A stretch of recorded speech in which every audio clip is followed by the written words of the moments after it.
Well, good evening, ladies and gentlemen. Welcome to this week's special Season 2 finale edition of Roundabout Sports, presented by Interstate 70 Sports Media, where our passion is our profession. Thank you so much, folks. My name's the Maestro Jeremy Karp, alongside Hollywood James Knox, which is ironic considering he is on location at Disney World. Yeah, somewhere around here, right? Yeah, so somewhere around there, Animal Kingdom-ish. How you doing, James? I wish I was doing a lot better than what I am. However, I am glad to be with you this Wednesday night. All hail the heel zebra. And yes, Jared, thank you so much for tuning in because, yes, tonight, later on, we are going to have longtime referee Christopher Miles, everyone's favorite or maybe least favorite. It depends on if you actually like him or not. Heel referee. But I will tell you this right now. He has some of the best jersey. He is the best damnedest hockey jersey collection I've ever seen in my life. I don't care what anybody says. I was going to say I thought mine was pretty prolific, but his is really prolific. I mean, that's outstanding. Every Dynamo show we have, he comes with a new, different jersey. You know what? To me, it was when I saw his Hartford Whaler jersey. Yep. That's what sold me. I was like, yep, that's it. I think that was one of the first interviews you and I did together was him. And we were talking about his jersey collection. Remember? I mean, that was one of the first shows we ever did. So, absolutely. Comes full circle. It really does. And he told me this was going to be his next jersey he was going to get. I knew it was coming. It's that damn cat. That damn cat. I love it. I may have made that face a couple times today at some unruly kids. Or an unruly driver who is driving a Tesla. Yeah, that one too. Here we go. Jared says the New Jersey one is a chef's kiss. And he also wants to know if you're meeting the Grinch down there, James. Haven't come across the Grinch yet. But if I do, I'll make sure to say hello for it. Give him a nice St. Louis hello. Good old night. Yeah, you know what? That's kind of how we're feeling right now, considering it is currently 33 degrees here in St. Louis. And you're setting me up for a fall here. I'm not going to tell you how warm it is here again, Jeremy. I'm not going to do it. You know what? You can go ahead. I'm not going to. What am I going to do? Kick you off the show? 63 today, 74 tomorrow. It does cool down this weekend, though. If it gets into the 40s. It cools down this weekend, he says. Can I make this clear, folks, before we get started? Tomorrow, it's going to be 33 with 90% chance of snow. Friday, the high is going to be 7. Get the hell out of here with your damn degree weather, okay? I'm just curious. I'm going to see any iguanas falling out of trees down here. Or crocodiles crawling into the houses. No. By the way, and anyway, for those wondering, that's our loyal listener, Jags History, hiding in the background on James' side. They decided to party together. And Jags History is celebrating the Jacksonville Jaguars really embarrassing the Cowboys in probably the best way possible. I mean, down by 17, and then you come back with a pick six to end it in overtime. Man. Does that make Trevor the king of the states? No. Well, being America's team. No. We decided on this show that the Cowboys are no longer America's team. Yes, we did. You should go back and watch episodes. That's Take what notes, I'm saying. kid. Well, and then and the funny thing, and yeah, here we go. Jared's like, who let the Cowboys in the playoffs? Well, I mean, they probably won't be in there long enough. So hey, Jeremy, did you see where the Philadelphia Eagles sent 35 cheesesteaks and like 25 orders of fries to the Jaguars for beating the Cowboys Sunday? Did. They sent it to Doug Peterson. Is that not outstanding? That is just great. I love that. And plus, I'm going to tell you right now, my friend and I, when he lived in Maryland, we went to Philly for a Blues Flyers game. And we both had the original cheesesteaks. Like, oh, really? Two places across the street from each other at two corners. And we had OG Philly cheesesteaks. Greasy goodness right there, man. I'll tell you. Whew. I bet so. Did you also, keeping in line with gifts being sent, did you see where after that, the Bills-Dolphins game Thursday night, where Tua went up and was thanking Bills Mafia for all the donations that they had made to his foundation when he was hurt? I mean, I that's the do. good part of rivalries. No, absolutely. Now, did you see um, the donation that was made when Carlos Correa failed his physical? Steve Cohen sweeping in like a thief in the middle of the night. Yeah, and folks, that's going to be the first thing we're going to kick off with tonight, because that is probably one of the biggest news we have. Oh, first, I also got to say, wondering what my shirt is. That shirt is priceless. Jews for Tebow. That is too I good. got this shirt as a Hanukkah gift from my cousin years ago, and I mean, this is probably over 10 years old. And I said to Yeah, it's myself, you got know what? What the hell? I got to wear it. Like, Broncos colors. Yes, I mean that yep. is an old shirt. So I loved it. But with that, yes, we are going to start with the big news coming out of baseball that Carlos Correa was supposed to be introduced yesterday as the newest shortstop for the San Francisco Giants. And what ends up happening? He failed. They postponed it because he failed his physical. Well, that meant the deal fell through. He became a free agent. And what ended up happening? The New York Mets signed him later that night to a 12-year, $315 million contract. And when I first saw that, first off, it is less money and less years than it was for the and yeah, Christopher Miles, who's going to be on soon, he says it perfectly. It's way too much because it's crazy. It's less money and less years than what the Giants had signed him for, because his was a 13-year, $350 million. So James, fill me in on this. Like, what the hell's going on? Right. Well, we're going to figure out real quick what happened. And what I mean is when the Mets, they do their introductory press conferences, if Correa comes out and kind of dogs the Giants, then I think we see it's the Giants or the team that balked at it. If he comes out and he says, hey, things happen, it just didn't work out, then I think we see there was his camp that, kind of turned the tables here. So from what I understand is that certain teams will look at certain items in a physical, whether it's a back, it's legs. We know that he's had back issues, and it's kept him out of the lineup, over the last couple seasons. I don't know what to make of it. When you sent me that this morning, it kind of caught me off guard because I thought that the deal with the Giants was, it was going to be all good to go. And then late last night, I heard that the press conference for the Giants was canceled. And the next thing I know this morning, he's in the blue and the orange of the Mets. And it just Steve Cohen, man, they're going all in. If you don't come out and win a world championship with the Mets or with that lineup or that team that's put together, we talk about the Lakers going all in. We talk about the Rams kind of mortgaging the future to win a championship, and those teams were able to do so. If the Mets don't do it in the next, 3, 4, 5 years at the greatest, that's a failure. It really is. Yeah, and I think the Giants are still reeling off the fact that they had Aaron Judge for all of 6 minutes, as you said before the show. So they're reeling off that. So from a team that went from basically having Judge and Correa to not having Judge and not having Correa, and now is basically almost at square one to what they were heading into this offseason.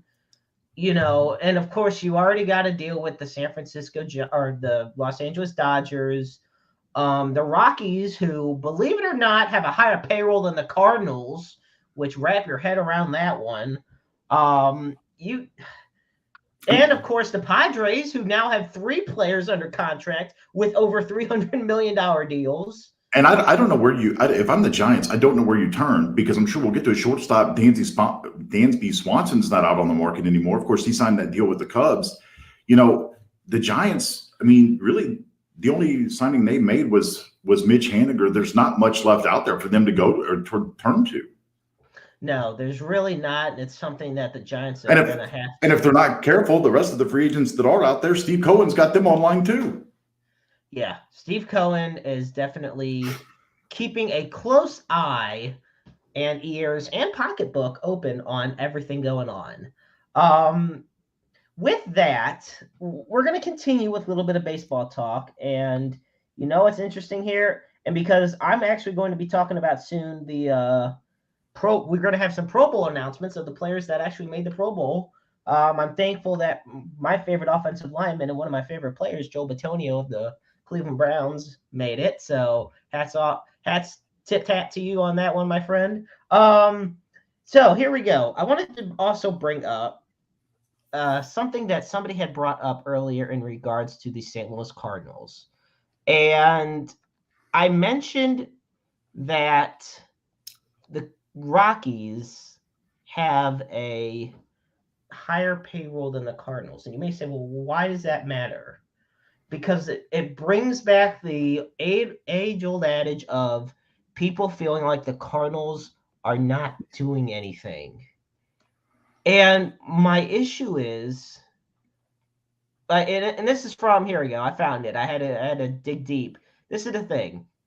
Colorado Rockies, quote, have a higher payroll than the Cardinals. Nolan Arenado doesn't deserve this. This is from @CardinalFan, which, literally the name. This is where my thing comes in. And James, you can, tell me your thoughts on this. Absolutely. Payroll does not equal success. Look at how many there was a time the Cardinals had the lowest payroll in baseball. What did they do? They won the World Series. Look at the Oakland A's in 2002. They took it to the New York Yankees and everybody in the American League. Does having a higher payroll help? Yes, but it's a higher probability of success, but nothing's guaranteed. Because keep in mind, the Rockies last year won 68 games with the payroll they had. So that's where I feel to myself like, wait a minute, does it really matter? So I want to ask, does this team become a 100-win team if they spend some more money? No, absolutely not. And here's what I'll say to Cardinal fans that are watching this. Don't put yourself in the same conversation as the Yankees, the Dodgers, the Mets, the Phillies, even when it comes to spending money. You're not that team. And I know that Cardinal fans don't want to hear that, but you're not that team. DeWitt will go out and spend money, but they're not going to go out and spend stupid money to put themselves in a situation in which, they're going to be, their hands are going to be tied down the road. That's just not the way it's going to happen. I know Cardinal fans want them to go out and spend $400 or $500 million every year. It's not going to happen. Plus, they don't want the luxury tax on top of it. I don't blame them. And this is really going to make Cardinal fans mad. Think about yourself in the same sentence as markets that are similar to yours. Cincinnati, Pittsburgh, Milwaukee, even a market like Tampa. Think about yourself in those kind of markets. As much as we want to win and we want to win championships in St. Louis, is it still a business? There's a reason why the DeWitts and the Cardinals organization have been consistent in terms of always being in the hunt to make the playoffs, and always having winning seasons, because there's a level of consistency there. You're not going out and spending $300, $400, $500 million on a 13-year deal only for the last 7 years of that deal to be trash. And we're going to see that, this Correa deal, there's going to be a lot of dead money at the end of that. The same thing will be said for Bryce Harper, Aaron Judge, any of these long 11 to 13-year deals, unless they come up with a way that you can stay healthy and be bionic forever. Father Time is still, until this day, at December 21st of 8:15 Eastern, 7:15 Central, undefeated. And until Cardinal fans realize that there's a way of spending money to where it's smart money and not, well, we need to go out and buy Bryce Harper and Aaron Judge and Carlos Correa and even a Dansby Swanson or a Carlos Rodon. It doesn't work that way. There's a plan. There's a reason why businesses have models, because they don't want to lose money. And they didn't become millionaires and billionaires in some case by throwing senseless money away. So you need to think about yourself in the market in which you belong and quit trying to compare yourself to these big dogs who are going to go out and spend this money and have no problem paying up to or over the luxury tax. It's just the way it is in sports. We can talk about the Blues and how they spend to the cap. Well, that's fine. There's a cap there. Major League Baseball doesn't have that. And at times it's an organizational disadvantage for some of these smaller market teams. But you look at a team like Tampa, who has had a really small payroll, and they've always been in the playoffs, and they've been in multiple World Series. So I understand Cardinal fans are upset and they think that they want to go out and get another player, and they may go out and get another player via free agency or trade. But don't expect these big names that are attached to big time dollars, because they don't guarantee anything except for the fact that you're paying them a lump sum and a hefty amount of money. The Mets, need I remind you, are still the organization that on July 1st every year fork out money to Bobby Bonilla. Oh, Don't goodness. be that team. Well, I don't know about that, because I'm not going to lie. I do love Bobby Bonilla Day. It's one of my favorite days of the year. But that I find it to be hilarious every year. I think it's great. It literally should be, like how they have like all a holiday for every single thing that they put on the calendar. Yeah, Bobby Bonilla Day needs to be put on there. Like, unless you're the Mets, shut down all banks and stuff for Bobby Bonilla Day. There you go. No, you're right, because with the influx of money, the Cardinals are not a team in dire straits. Like, there's nothing struggling about them when it comes to finances. But at the same time, look at all the big contracts they have put out there that didn't pan out. Now, hopefully, this time when they get a former player from the Cubs, it pans out. Doesn't turn up like Dexter Fowler. No Dexter Fowler, and I'm not even gonna lie, and like Jason Hayward. Yeah. Let's not act like Jason Hayward was this huge success with the St. Louis Cardinals, because he wasn't.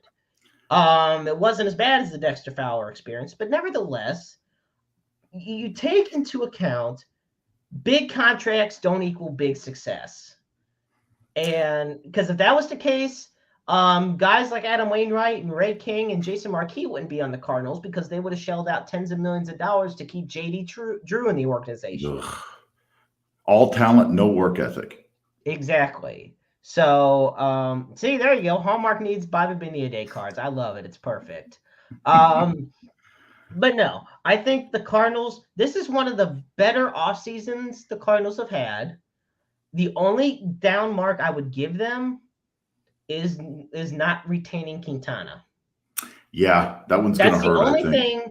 It's going to hurt, because they do, and we said this last week, and it still rings true this week, because they haven't done anything yet in this regard. They have not solidified the hole that Quintana left in that rotation. By Quintana going to the Mets, that's a key lefty that is gone. I think it's just too much to rely on Steven Matz bouncing back from an injury-riddled year to kind of see where that goes. I mean, yeah, you've got bodies to fill those spots, but I don't know if you have the production that you're expecting. And look, the Cardinals may see it as we'll go out and get somebody at the trade deadline if they're available. And I think it's weird, because I think a lot of the pitching that we'll see that will become available at the deadline are going to be guys that the Cardinals would have been interested in now, but if you can get them at the deadline, it may come at a smaller price.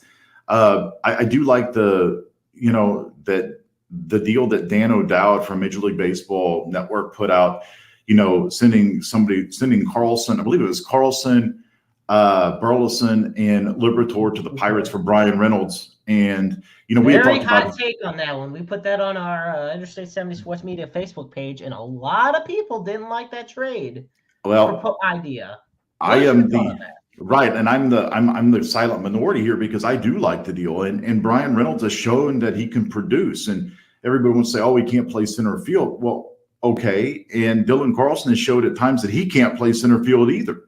So if you want to get to that point, but I would be very happy with an outfield of O'Neill in left, Nootbaar in center, and Brian Reynolds in right, or flip-flopping O'Neill and Reynolds. But, also, it was nice to see John Mozeliak come out and say that he fully expects Jordan Walker to be your starting right fielder on opening day. And I know that there'll be many people that say, well, what do you expect him to say? Well, what I expect him to say is, in the past, like when you've had these situations, he said, well, we'll see how it's based on their spring.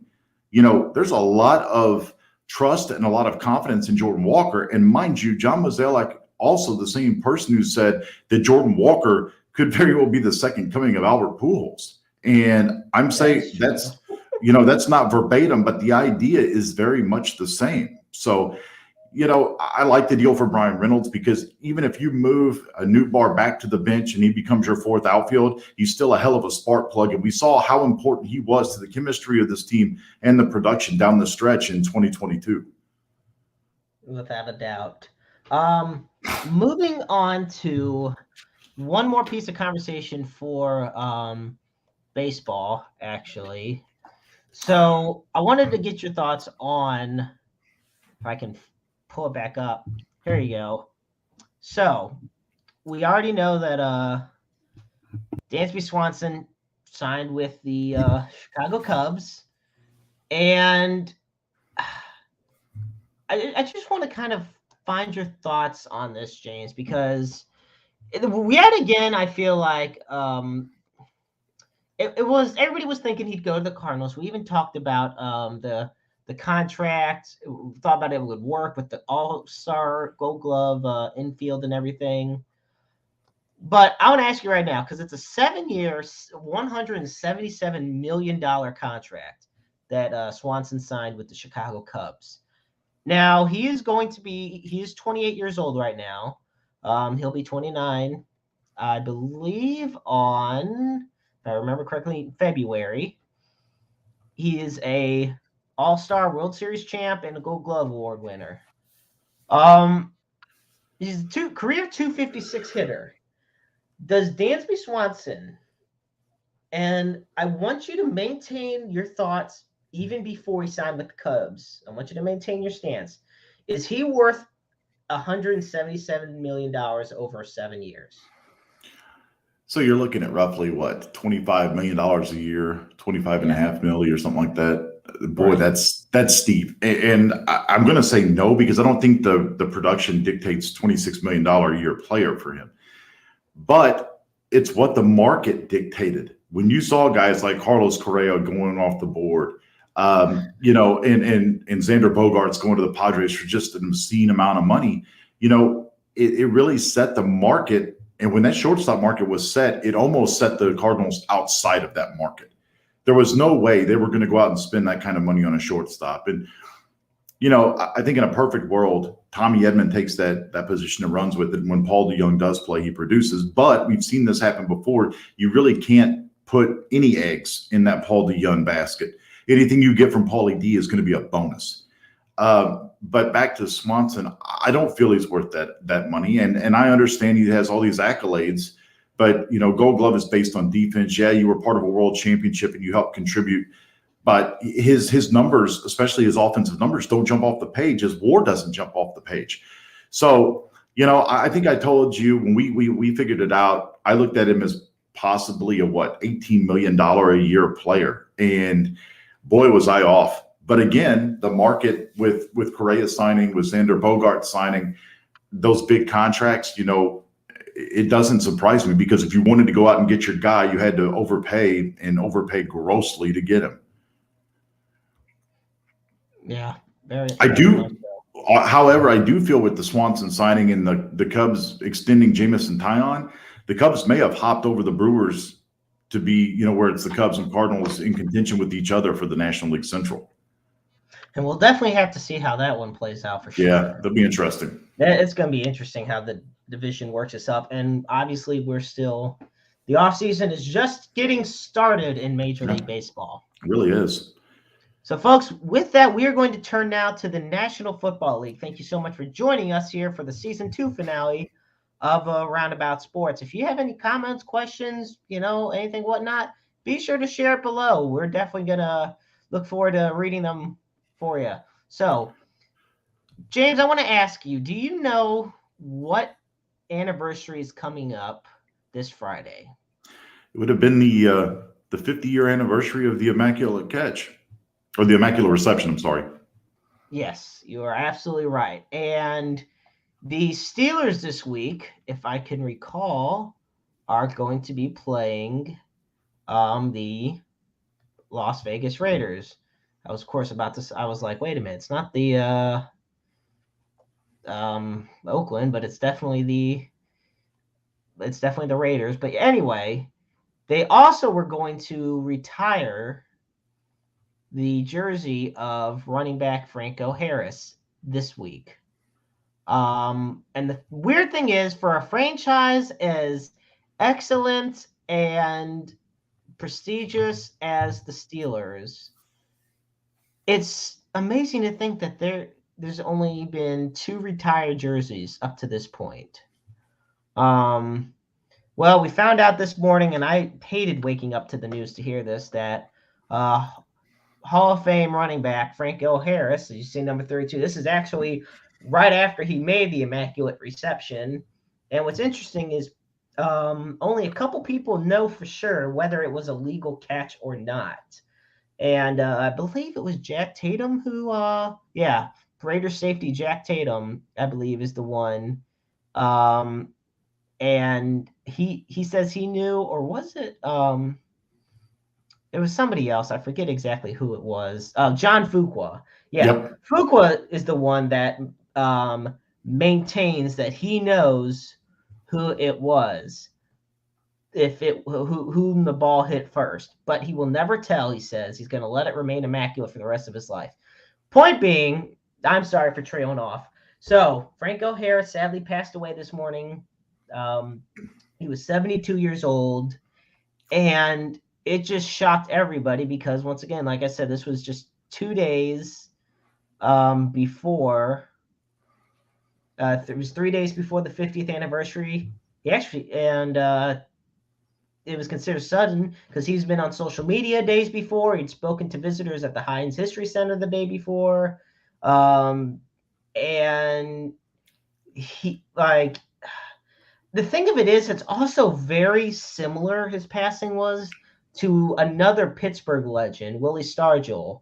Yep. Because he died 2 days following an unveiling of a bronze statue of him, and he died on the same day as the opening of PNC Park. But the thing of it is, Franco Harris, one of the greatest running backs of all time, 12,120 yards in his career, 4-time Super Bowl champ, Super Bowl MVP, Offensive Rookie of the Year, Man of the Year award, 9-time Pro Bowler, 91 rushing touchdowns. And it's just unbelievable to think, because the Steelers for the longest time were a team that was just in futility. But thanks to guys like Terry Bradshaw, Mel Blount, and Franco Harris, he rose them to prominence. And of course, the coaching of Chuck Noll can never be understated enough. But no, this is definitely shocking news, sad news. And I think the best way to emphasize is that the time we have is precious, because the time after isn't promised. Right. No doubt. And so, yeah, it's hard to put the words together because of such shock of that. It was definitely something, because all week everyone's been talking about the Immaculate Reception anniversary. Going to retire Franco Harris's jersey. Going to be a big celebration, big party, and everything, and then, passes away. So.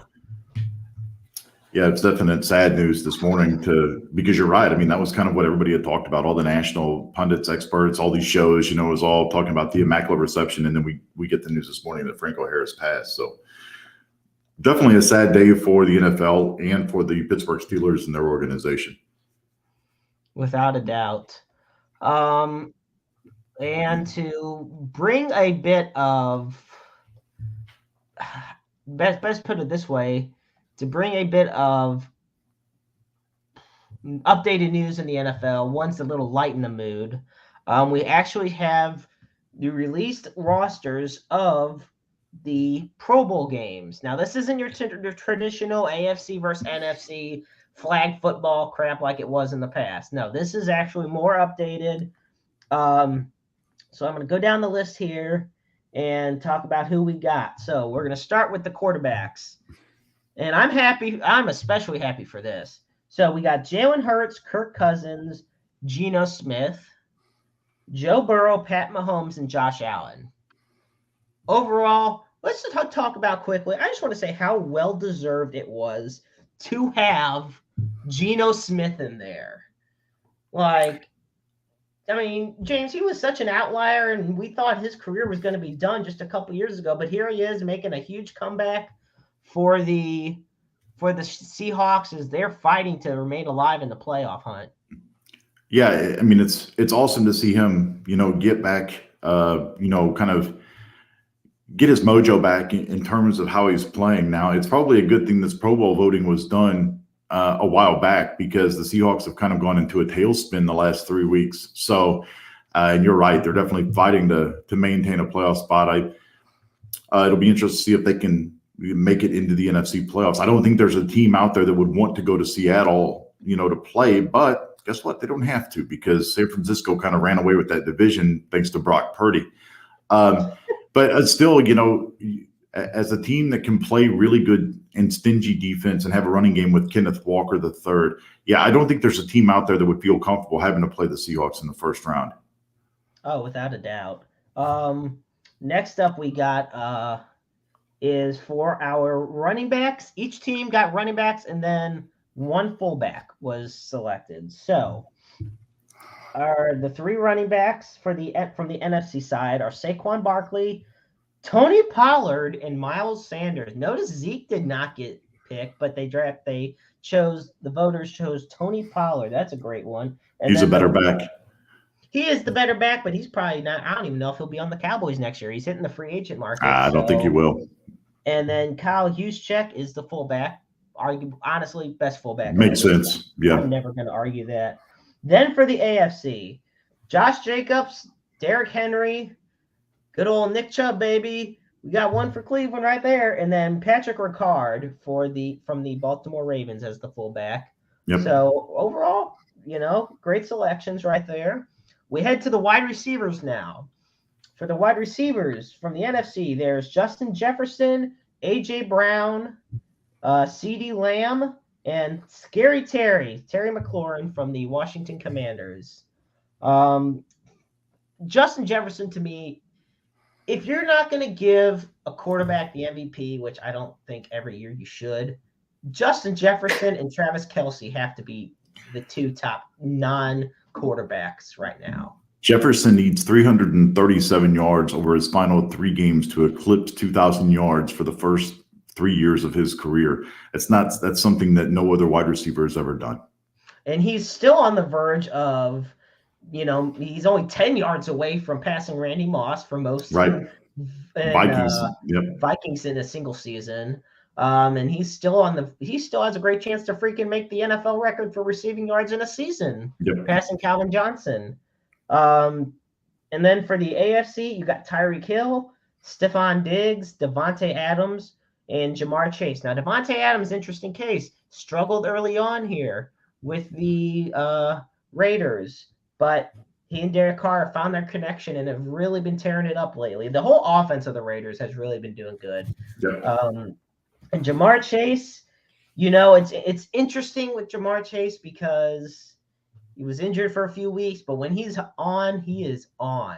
Yeah, that Bengals offense is really tough to stop when you've got Jamar Chase, T. Higgins, and any other receiver they want to throw out there. I mean, with those two and having to really focus your coverage down on those two, it leaves other guys open. Oh, without a doubt. Now, here's where I'm going to set. This is where I find my first Pro Bowl snub. Every pick so far that we've read, I've been fine with. Now we get to the tight ends. Now there's only the top 2 tight ends from each conference. NFC, George Kittle and T.J. Hawkinson. AFC, Travis Kelce, Mark Andrews. I'm going to just say this, and this is my take. Dallas Goedert should be in over George Kittle.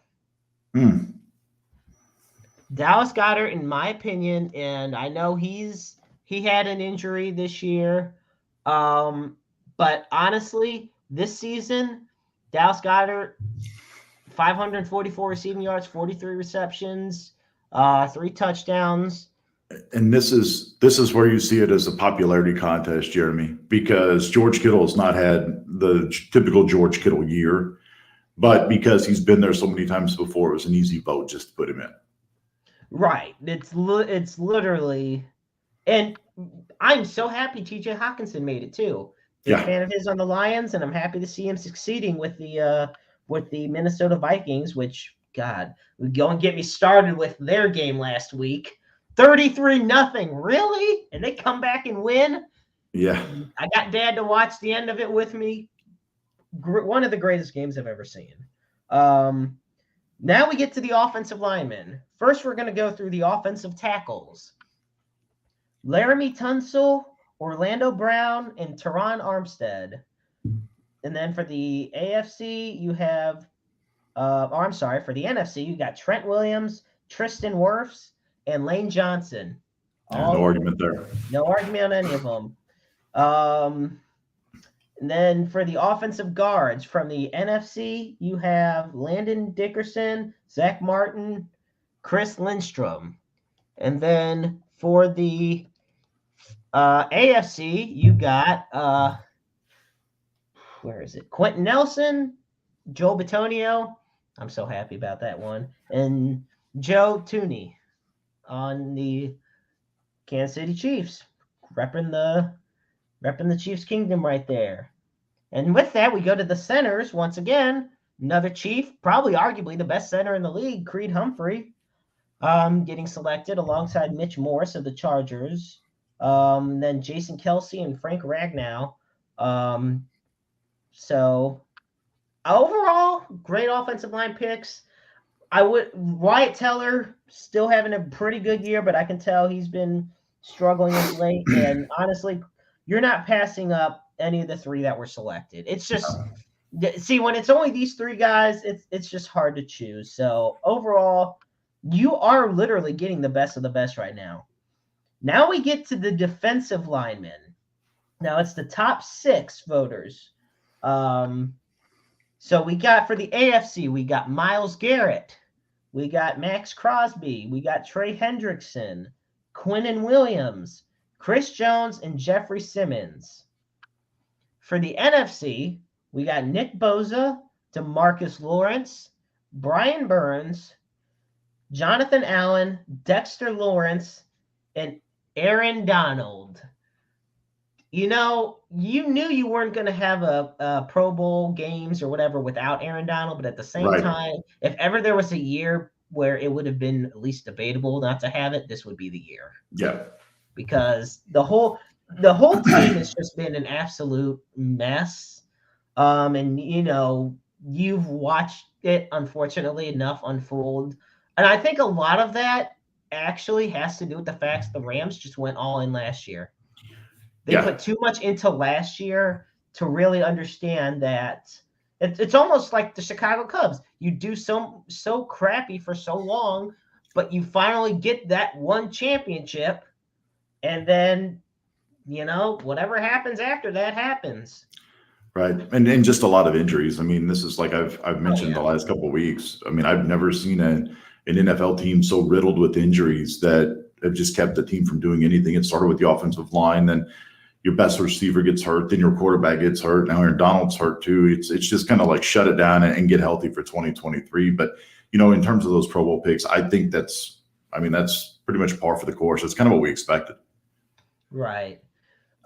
We get to, and Matt Stafford has announced he will not be retiring. Yep. Announced it on his wife's podcast this morning. Yep. And I was going to say, if there was anybody who was going to reveal that too, it was his wife. Right.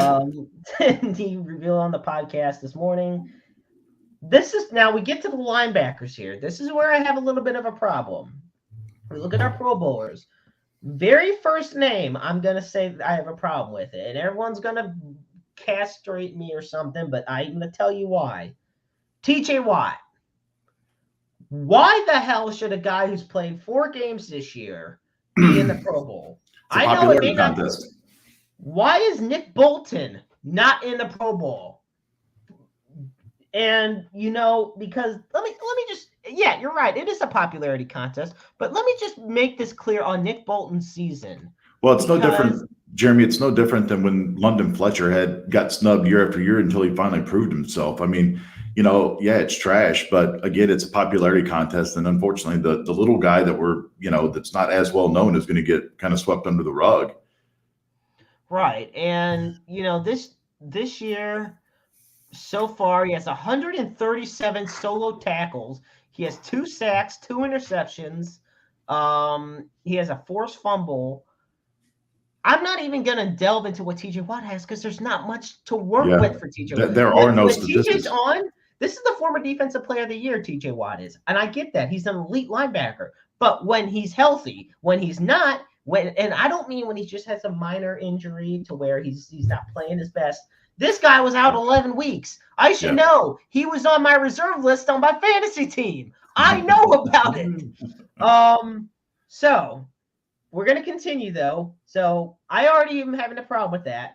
Khalil Mack, Matthew Judon, Roquan Smith, and C.J. Mosley. Micah Parsons, who, once again, if there's a guy that should be defense, first off, he's going to be defensive player of the year.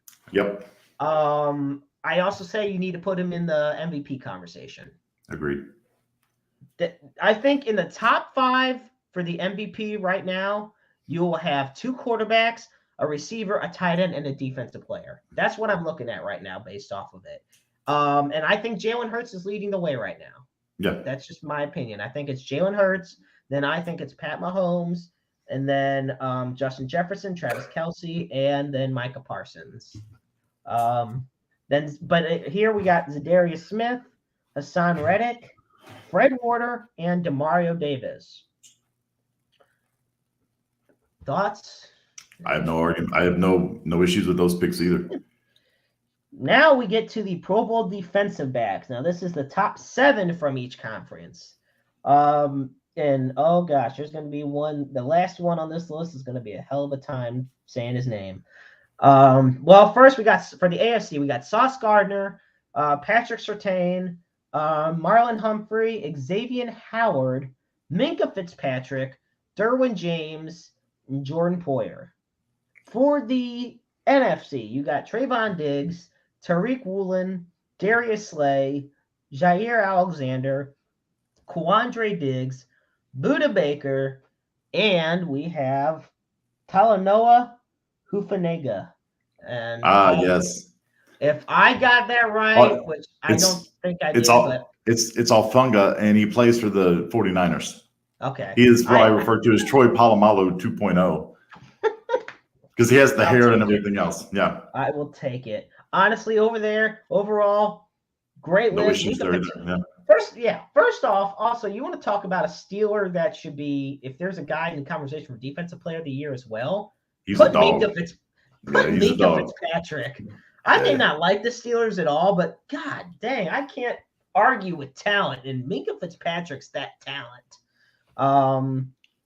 So then we go to the special teams. All right, so we're gonna have, and this cracks me up. We got 2 kickers, 2 punters, 2 specialists, 2 special teamers, and 2 long snappers. Now, I want you to just give me your best guess on the 2 kickers, not punters, but just kickers. Justin Tucker and Matt Gay. Well, you're half right. It's Justin Tucker, and the other one is actually Morton Anderson. No, I'm kidding. No, they turned the clock back to 97. Right. With him, it was 87 too. Justin Tucker and Jason Myers, actually. Okay. All right. I was hoping Robbie Gould. I would have loved that. But anyway, for the punters, we have Tress Way and Tommy Townsend. Return specialists, Cavante Turpin and Devin Duvernay. Special teamers are Jeremy Reeves and Justin Hardy. And the long snappers are Andrew DePaola and Morgan Cox. And with that, it says here, the teams left without a Pro Bowler. I want you to guess which 2 teams do not have a Pro Bowler. Think of all the teams and think of which team do not have a Pro Bowler. The Jacksonville Jaguars and the Los Angeles Chargers. Once again, half right. It was the Chicago Bears and the Jacksonville Jaguars. I was close. And the teams with the most Pro Bowlers, the Eagles have 8, and the Cowboys and Chiefs both have 7. And we have a special question here from the Night Owl, Renee, thank you so much for tuning in. Wrestle It's Talk podcast was phenomenal last night. those coaches, the coaches for the NFC and AFC are already predetermined. They're the losers of the championship games. So you don't get to choose your coach. There's not a voting for a coach. It's not like, like how similar would be in MLB, how the coach is already predetermined or whatever. The head coaches are. Yeah. And it's the same way in the NFL. So coaches are already predetermined. I mean, shoot, Pat, Josh, and Joe. So yeah, we'll take what we can get. You guys, the coach. Shoot, imagine if we were the coaches in the Pro Bowl games. Well, I also thought it was. Oh, here we go. Who would be your starting QB? Okay, if we were the coach. Oh, I get it now. He wasn't asking who the coaches would be. He was wondering, take those 3 quarterbacks, and if we were on the AFC, who would be our starting quarterback? So, James, I'll start with you. I'm starting Joe Burrow. I like his really? attitude. That gunslinger, like, I don't give a blank attitude. Yes, Joe Burrow. Joe Burrow. I'm going with Josh Allen. I love Pat Mahomes, but at the same time, I mean, I'm throwing Josh Allen. First off, the reason I'm saying Pat Mahomes is because, he might even be in the Super Bowl, so we'll see. But no, honestly, if you want my honest opinion, okay, I'm saying Josh Allen because dude's a freak athlete. You're talking to somebody who's two of his favorite athletes in the St. Louis sports scene are Jordan Kyrou and Jordan Bennington. They both have that I don't give a blank attitude, like kiss my ass, I don't care about you. That is Joe Burrow personified. He was like that at LSU. He was like that in Cincinnati. That's my kind of dude.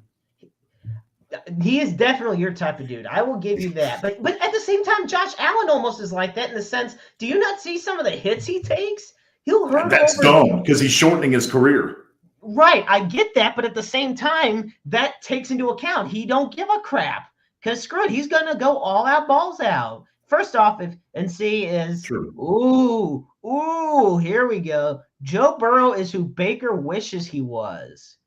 Well, given the fact that Baker's never lost to Joe Burrow, I mean, I don't know about that one because Baker outplayed Joe Burrow in every matchup they had. Nevertheless, Joe Burrow did make a Super Bowl, so he's got that going for him. With that, James, I know you got to get going soon because I know you've been feeling under the weather, and I'll be honest, you're a workhorse. But before, and I'll deal with the Night Owls comments later. Baker's a journeyman. Look, we all knew the Panthers wasn't going to work out. We all knew that. Ray Charles in his grave saw that one coming. But I want to say, when I first brought back Roundabout Sports, and I had so many great guests, so many great friends on, and then eventually I had you on, and you started to do all the insider talk, and then we get to season 2, and I'm like, you know what? Let's step it up a notch. It's like, James, you want to be my co-host on this? And you were more enthusiastic too. And we have been killing it ever since. And you've been killing it with the Strike Zone. And now you got some more podcasts going, some more shows, and we're going to be working on that. But I cannot tell you how gracious enough I am and grateful to have you on this show as a part of Interstate 70 Sports Media and just as a part of my life in general. You've been a friend of mine for a long time, and I'm forever grateful. And I know Heathcliff is thankful too. Oh man, and you never seem to get me with the cats.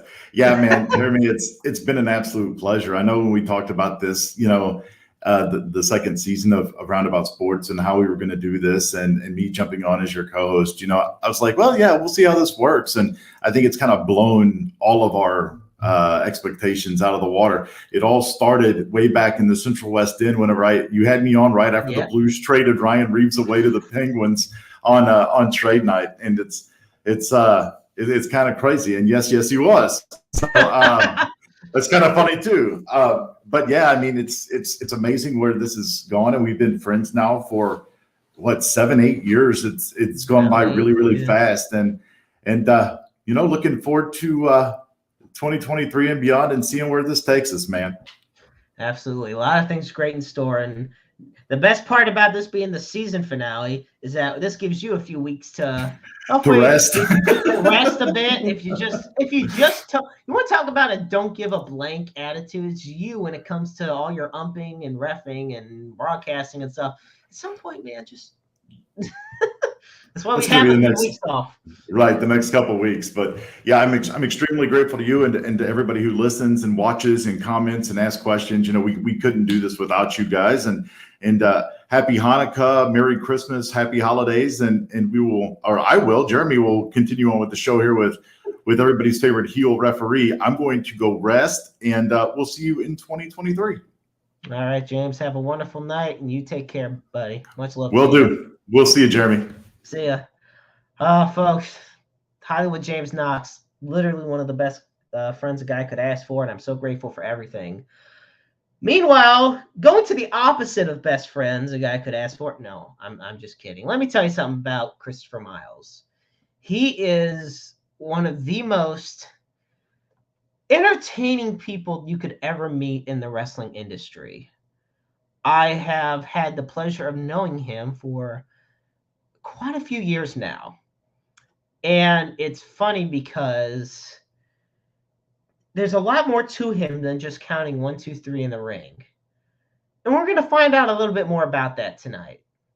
Ladies and gentlemen, it is my great pleasure to introduce referee, dear friend, and a whole lot more, Christopher Miles. Hey. How's it going, Chris? Outstanding, sir. How are you? I'm doing okay. So first thing I got to ask, what is the jersey you got on today?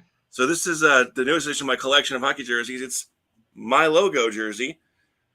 As awesome as that is, someone had this made for me. It's fantastic. Unfortunately, it's one of one.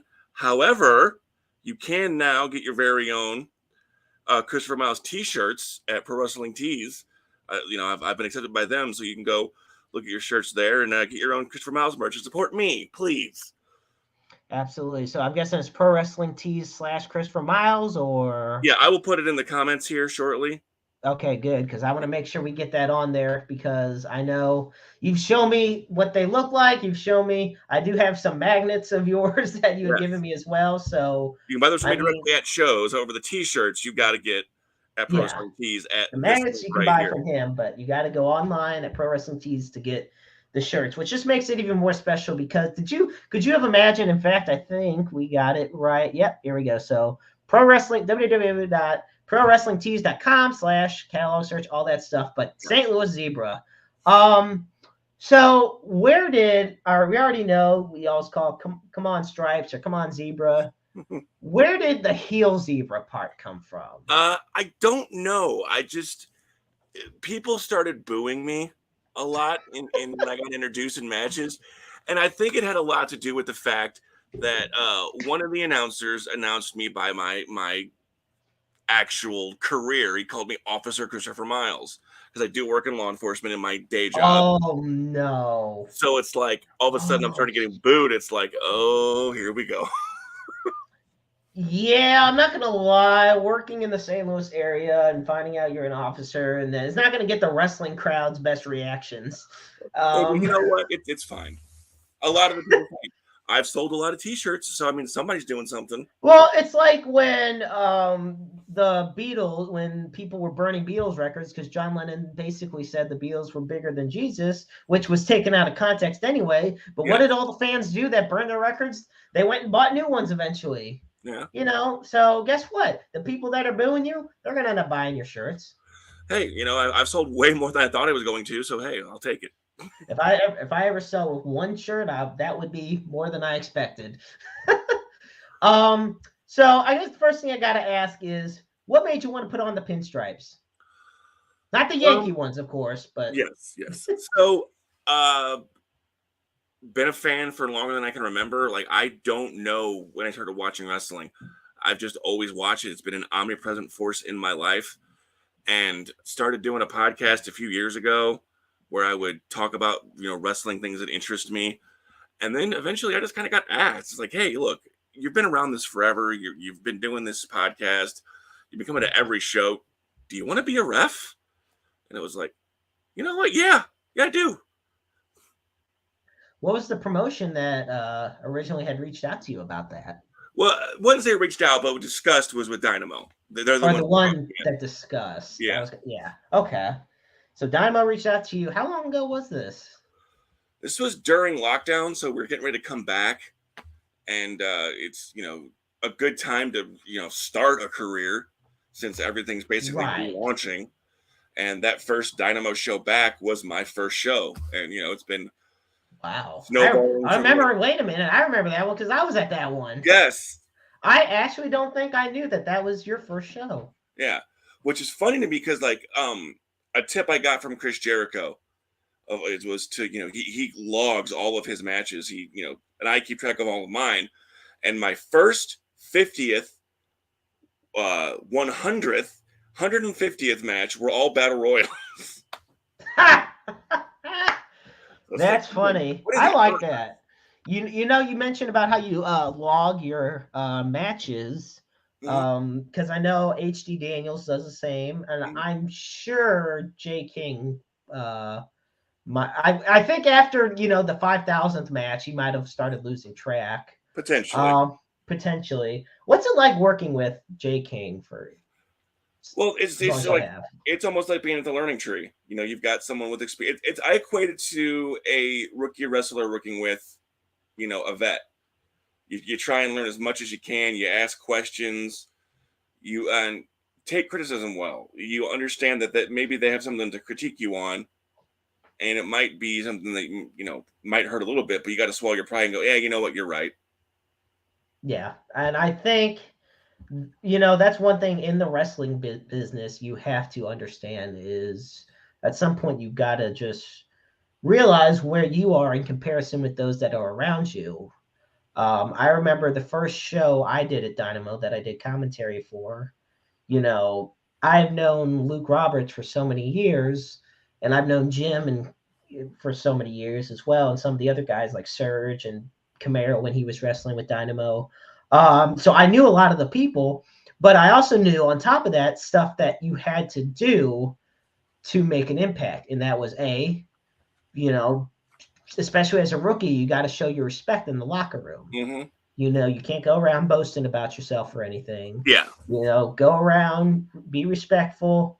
And it was definitely awkward that first time I was in a locker room. Well, I'll tell you this. And how was it for you? This was the first show. I hate saying post-COVID because we're still dealing with it, but it was the first show back after the lockdown. And so much of wrestling locker rooms is that first thing is that handshake with everybody.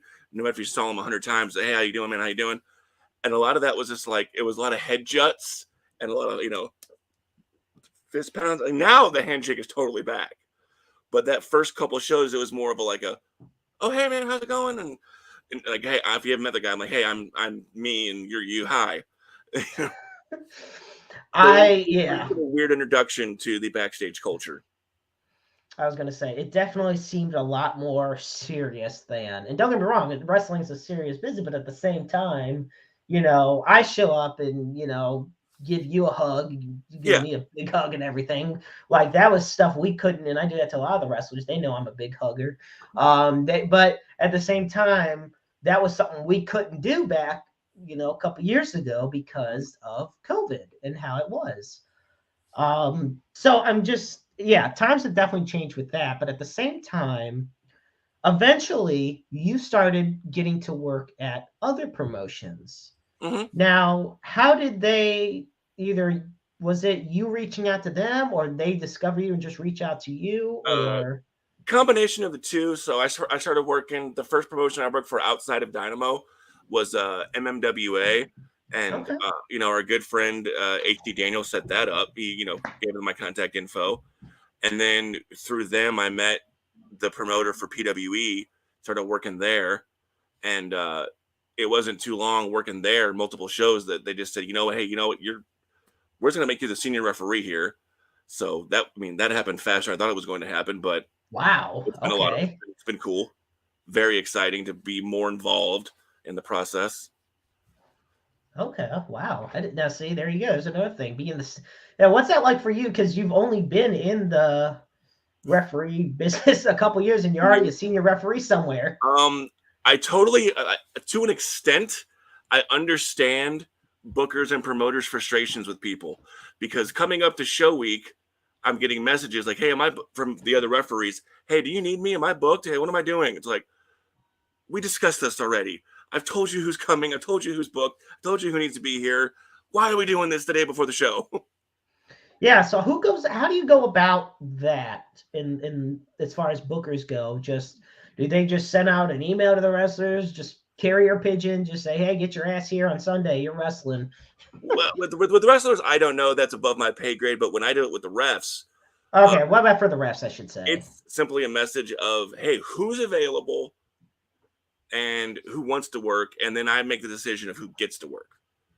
Because it's because I've been on shows before where there's been like 9 matches and 7 referees. Oh my God. Yeah, it's like I don't want to come all the way out here, regardless of the payday. I don't want to work a match, because for wrestlers, that's what they want to do. They want to work one match. Oh, Nathan's tuning in and platypus. So I'll tell that story in a little bit, but we'll get there. Oh boy. As a referee, I want to work as many matches as I can. I don't want to work the whole show, although I've done it. I've done it before, and it was kind of fun. It was a bucket list thing, but I think ideally, when I book a show, when I'm booking referees for a show, I want 2 to 3 at max, and that's how I've been going ahead with it so far.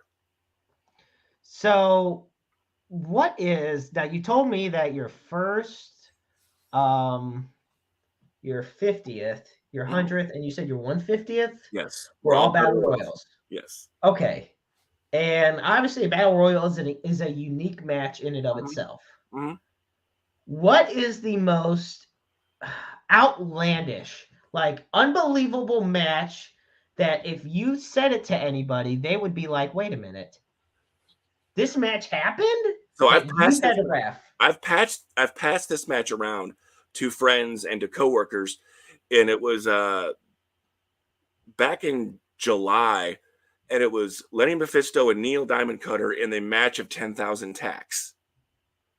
No. So they had little slugger baseball bats, the little plastic ones covered in tacks. They had tacks all over the ring. They had doors on the ring, and it was a mess. I got some tacks in my shoe, in my hand. It was an ordeal, but it was also a lot of fun. The match of 10,000 thumbtacks. It's on YouTube. You can find it on the Pro Wrestling Epic YouTube channel. Lenny Mephisto and Neil Diamond Cutter, and there I am in the middle of it, so you can watch it all. That is definitely worth checking out. I feel like I'm gonna guess that was in Illinois. Yes, it was. Okay, and you and I know each other long enough to know there's a reason why we say that, because there is not a reason that Missouri would allow that type of craziness to happen. No, we can go ahead and say it, because it's not a secret. Missouri has wrestling's under the authority of the Athletic Commission, and for good or bad, and I say mostly for good, it's what it is. There are some things that they overreach on, sure, but for the most part, I'm in favor of the commission. And when you go to Illinois, it's almost like the Wild West. There's no regulation, and we could have it. So you're saying we could have a death match tomorrow afternoon if we get a ring set up, and if it's in Illinois, because they wouldn't give a shit. No, they wouldn't. That's okay. Doesn't mean I'm going to. Don't you think? And by no means, because I work almost half my career in Illinois, I'm not knocking that, because I've never worked for a promotion that didn't have EMS on site, that didn't have proper medical care, that didn't have the things to take care of someone if something goes wrong. It's just that, and Illinois might crack down someday, but so far they haven't. And Missouri is like, there's no blood, there's no intentional blood, there's all this hardcore stuff can't happen. And there's a lot of wrestlers in Missouri that are quite happy about that, and that's fine because some guys don't like that deathmatch style. And that's where I wanted to get into next, and maybe not so much into the deathmatch degree, but to the extent, and this is something that we experienced earlier in the summer, or if not, actually, probably in the spring. I mean, shit, time is flying by so much. I mean, we're already almost in 2023. But at one point this year, the Athletic Commission raised a lot of the taxes and the fees when it comes to the promoters, as far as gate receipts. Yes. You know, it's like they got to pay X amount on the dollar. They raised the tax, like I think it was 1 or 2% that they were charging, and they also charged $1 per ticket, even on comps. How you're going to charge $1 on a ticket that they gave away is ridiculous. Right. And because of that, and I'm trying to remember, and James and I had this discussion in the past with guests on the show, but there was a petition that went out in regards to, and I know you saw it, in regards to trying to dissolve the Missouri State Athletic Commission's, at the very least, their involvement in professional wrestling. And I did not sign that because, like I said, I'm actually in favor of some level of regulation. There has to be something. And then to an extent, I wish Illinois had something, but it's at the behest of the promoters that do that. And I've worked for a couple in Illinois, and they've been almost at that Missouri level anyway. So, and that's the thing. I feel like there's promotions in Illinois that do follow the Missouri model, if you will. Like where they do make sure they're regulated, but you know, they can take advantage of the fact that, hey, we're in Illinois, so we can go a little bit past that. Whereas in Missouri, you can't say, hey, we're going to go a little bit past Missouri to the Illinois way, because, and honestly, I think it shows when some of the more extreme Dynamo shows, for example, have taken place in Illinois. The 15th anniversary show, for example, the Ride on the River shows, always a little more extreme, you know, because the things that can occur are stuff that can't be regulated in Illinois as opposed to what it is in Missouri. And, you know, you and I've been to enough wrestling shows that in Missouri, there's always a member of the Athletic Commission on site, you know, always representing. But yeah, I remember the petition came out and there was so many mixed feelings on it because, yes, people, and it was a lot of people that lived in Illinois, I think, that were trying to sign it. And I think it was just so they could bring the style they have. And this is in no way bashing anybody who, you know, has this point of view or this point of view. It's just, I understand nothing should be free reign in the sake of, it shouldn't be, and this is no wrestling promotion, pun intended, but it shouldn't all be anarchy. And I love Anarchy. They're a great promotion. Right. That's just the only pun that came in my head. But no, it shouldn't just be all free for all. There needs to be some regulation, but you can,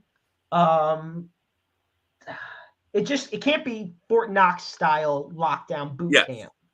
You know, the toothpaste is out of the tube. You know, wrestling isn't what it presented itself as for a century. So, you know, to understand that it is, yes, it is sport. It is performance art. It is whatever you interpret it to be. I would like to see some scaling back of what the commission has done this past year.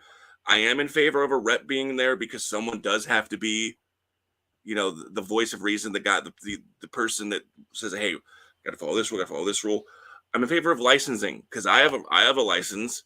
I know that all the wrestlers that the Wrestle in Missouri do, and that requires blood work and a physical to make sure they're physically fit and clean to perform. I was going to say the blood work is, I think, it should be absolutely imperative. It doesn't matter what state you're in, where you're at. If you're a professional wrestler, you should have blood work done because if you're blading, especially, I mean, why wouldn't you want to make sure your opponent has the proper blood work, you know, results, you know, and it's a medical thing, you know. Like, well, there's so many foibles in these different states that have commissions. Like in Maryland, for example, if you get hurt as a wrestler in the ring, the commission pays your bill. not the promotion, not you. The commission pays it. So that's one of the weirdest things to me. Okay. Yeah. Well, that is definitely something I find very weird at the least. I feel like if anything, the commission should scale back on the economics because the biggest issue I have with the commission is what it does to the promoters. I mean, especially coming out of, and I'm like you said at the beginning, we're still in the pandemic, but it's not to the degree 2020 was. No, it wasn't to where we go out there and all the streets are shut down. But at the same time, you take a look and you and I both have dealt with this firsthand to where the promoters are struggling to make money back because so much of it has to go to the commission. Yeah.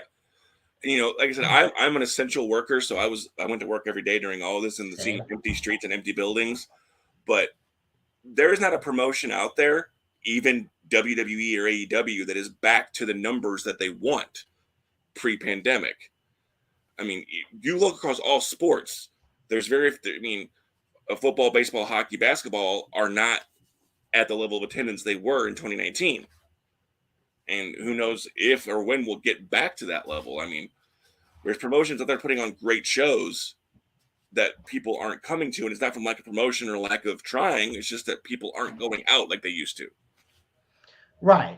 It's not the product as much as it is just the pandemic. That's really just the best way to put it. It's the situation that we are in. So I asked you about, the most outlandish match that you were officiating, and God, you've heard of the song "The Land of a Thousand Dances." Well, here's you, the match of 10,000 thumbtacks, Lenny. Which, God love Lenny. It doesn't surprise me he'd be the one involved in that. It does not surprise me Lenny would be the one that would be involved in that. And folks, I highly recommend watching Lenny Mephisto matches because they are truly a treat. They really are. So what have you ever wrestled in a match? So I trained to wrestle. That was my origin story, I guess, inside the business. Was, fresh out of high school, I trained and got to work some like dojo type matches and stuff like that. I got hurt in an unweighted incident outside of wrestling training. And while I was recovering, unfortunately, my father passed away. So I had to care for my mother. And while I was doing that, met a girl, started a family, and wrestling kind of fell into the background. He had a job and everything with that. And then eventually, started the podcast, got back into wrestling, going to shows and putting on the stripes. And it was like, this is where I was meant to be. Yeah. I it's interesting because you see referees taking bumps a lot in the ring. Mm-hmm. How much goes into that for you as far as? So, okay. Referee training starts the same as wrestler training. You're doing the rolls, you're doing the, you're learning how to, properly hit the ropes and all that stuff. So you're learning a lot of that stuff. It stops at a certain point. It's like, I don't necessarily need to know how to do banderas or how to jump over the rope and land on my feet outside the ring, because that's not something I'm going to do. However, running the rope, how to fall properly, how to roll properly, all that is covered because you're working with the trainees in the wrestling business. You just stop at a certain point and just go stand in the corner and watch them do the more advanced stuff. Right. Who is probably the biggest name you've officiated a match for? So it'd be either Davey Richards or Stallion Rogers, the former Kurt Stallion from NXT. Either one of those guys. Davey Richards is a really good one. He's long time familiar face around around here, that's for sure. Yeah. What's it mean to you knowing that you get to go to these other promotions and get to just expand your career, but not on top of that, your passion, because you love doing this? So you got to look at it almost like different restaurants. Okay. Each providing a little something different. You might have the really good Mexican place, but some nights you're going to want Italian. Some nights you just want that greasy burger. So I think every promotion in our area, in the St. Louis area, offers just a little something different, because you have, ones that provide that old school wrestling, you have ones that provide sports entertainment, you have the one that provides athleticism, and you have ones that provide the blood and guts. They just pick what you want and go, and almost none of them are running on the same night. So Yeah. every Friday or Saturday, you could find a little something different. Have you had to deal with the conflict of interest schedule-wise in the past? When But you've had two promotions that you are No. a part of, but they had show on the same night? No, thankfully, no. And I wouldn't do that. I would not double book myself, or I would not book myself with a promotion that is up against a promotion I work for. Okay. But my day job has gotten in the way recently. I was booked on a show, and there was just no way I could leave. There was too many other officers that were out, so I had to stay. And it was just like, I'm sorry, but I can't make it, guys. What made you become an officer? Because that, we talk about the life inside the ring, but the danger for you really is outside of it as an officer. So I mean, when I was a little kid, I had these dreams of law enforcement, and that got took over by wrestling for a little while. But then once wrestling kind of went away, due to injuries and whatnot, I fell back into it, and I got a job working at a prison, and then turned that into a street job now. So it's like, okay, I mean, this is fun. And that's where I met Mr. Platypus, Nathan. There he is. So I'm going to tell that story just so we can have a fun real life job story. So me and this gentleman who has bought a t-shirt since the show started. Thanks, Nathan, by the way. When we first started working together at the prison, you could see into the wings from the control bubble. Okay. And there's these two guys who are squaring up ready to fight. And that's kind of a big deal, a fight in a prison. You obviously don't want that anywhere, but especially in a prison system. I acknowledge it, and we both go running out there without any conversation between us at all. We both start screaming platypus at these guys. That's what we scream at them. And they just stop getting into it and look at us and just call us crazy and go back to their cells. And I go, did we just randomly yell platypus at these guys without talking to each other? He goes, yeah. We're best friends now. Oh my gosh. The thing, that's great. I've been writing a book since I started in law enforcement 17 years ago that's called "You Can't Make This Stuff Up," and because you just can't, you cannot make up any of the stories that I could tell you, that most of which I can't share here. Buy the book later. Oh man, well, that just gives you more of a reason to eventually have the book, and then we'd plug that. Yeah. So I have here some interesting facts about professional wrestling referees. Okay, go ahead. And first off, Nathan wants to say that you're his soulmate. Oh boy. So there you go. You got that going for you. So the first thing I want to share with professional wrestling referees. First off, there's more to it than meets the eye. Yes. And I'm going to see how many of this you know. Here we go. First, referee uniforms have changed over the decades. I'm sure you recall when they were just the nice bow tie with the all blue shirt and everything. So do you prefer the stripes, or would you like to rock a bow tie in the blue shirt? There's two uniforms or outfits that I would like to. I love my stripes, but I really liked the ECW polos, because ECW refs wore those black and purple polos. I think that would be a good look. Let's see. I'm gonna pull that one up right now. Actually, yeah. It's interesting you bring that.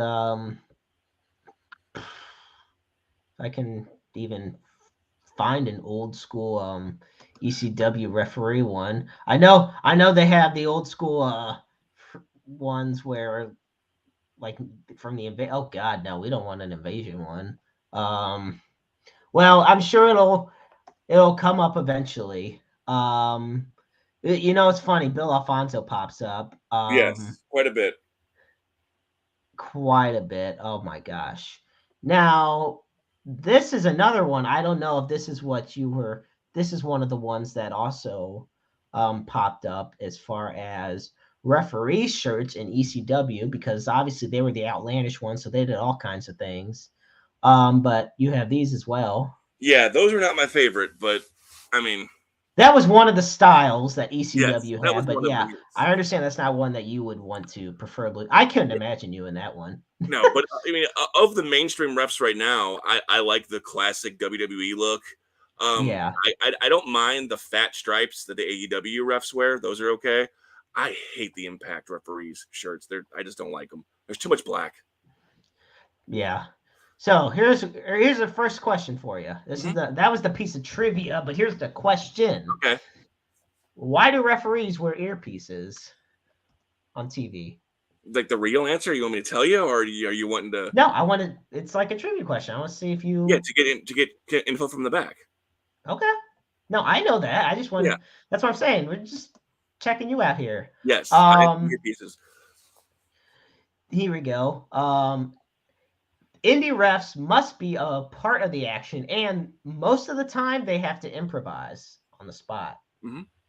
Obviously, mainstream refs don't have to really do that as much because there's more communication. But as far as indie goes, there's a lot more of improv on it because, well, I mean, the likelihood of getting hurt also increases because they have a better understanding on the ones in WWE and AEW and whatnot understand what's going to be happening. Whereas if you're in an indie promotion, they often have to guess, which, yeah, I don't think you want to guess if, let's just say Big Vic's running at you with his lariat elbow. So for the most part, if I'm not involved, if I don't have a spot, all I know is the finish. I know I'm looking out for this. So if I do have a spot, they're like, hey, this is gonna happen. We're gonna bump you in the corner, or, unfortunately, Outcast bust my lip open the first time I took a bump. But unless I have something that actually is happening in the match, I know the finish most of the time, and that's it. Oof. So, have you ever heard the story of Jimmy Corderas getting knocked out during a Jimmy Hart match? Yeah. Jimmy Corderas and Tim White both have had unfortunate injuries. Tim White, in a nutshell, was, just bad in general. When You're talking about Hell in a Cell ending careers that ended Tim White's career. I mean, yes, literally. Yeah. But yeah, in the match between Honky Tonk Man and Brutus the Barber Beefcake, Jimmy Hart was supposed to hit Corderas kayfabe, but he was actually accidentally hit, and he went out. And he says here in the interview, he instead the mat knocked him out when his chin hit the canvas after the megaphone. Now, you and I both especially know how hard a wrestling ring really is. Yes. You've taken bumps. In Illinois, I've taken bumps. And yes, it is not a pleasant feeling to land on that ring. And so, yeah, we can only imagine. Now, here's another one where referee Chad Patton was left in the dark at WrestleMania 30. Have you heard about this one? About the Taker finish. Right. Yes. So where it was rumored that he was not told that he was told what he was told was that Taker was going to win as usual, but no, thank you. Well, and I'll add that to, we're always taught, and WWE guys are no different, call it like a shoot. If they don't kick out, just count it. And, he thought for a split second that, did I just end the streak on accident? Was he supposed to kick out?